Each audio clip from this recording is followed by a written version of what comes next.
உலகத்தின் ஆறில் ஒரு பகுதியை ஆட்சி செய்த நாடின் பெயர் சோவியத் யூனியன்.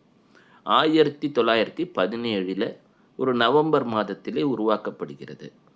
அங்கே இருக்கக்கூடிய அனைவரது சொத்துமே அரச சொத்தாக சொல்லிவிடுகிறார்கள். அப்போ பொது உடைமை கருத்து. எனவே அங்கே யாருக்கு என்ன தனிப்பட்ட ஜாதகம் இருந்திருந்தாலும் சரி, எப்பேற்பட்ட கோடீஸ்வரனாக இருந்தாலும் சரி, ஏழையாக இருந்தாலும் சரி, 2ஆம் இடத்துல என்ன கிரகம் இருந்தாலும் சரி, 4ஆம் இடத்திலே அது எந்த வீட்டை சுட்டி காட்டியிருந்தாலும் சரி, எல்லாருக்கும் ஒரே அளவுக்கு தான் சம்பளம், ஒரே அளவுக்கு தான் வங்கியில் இருப்புன்னு எல்லாம் மாறிடுச்சு. ஒரே நாளில் எல்லாமே மாறியது. அப்போது அவங்கவுங்க தனிப்பட்ட ஜாதகம் அங்கே பேசியதா இல்லை, நாட்டோட ஜாதகம் தான் பேசிச்சு.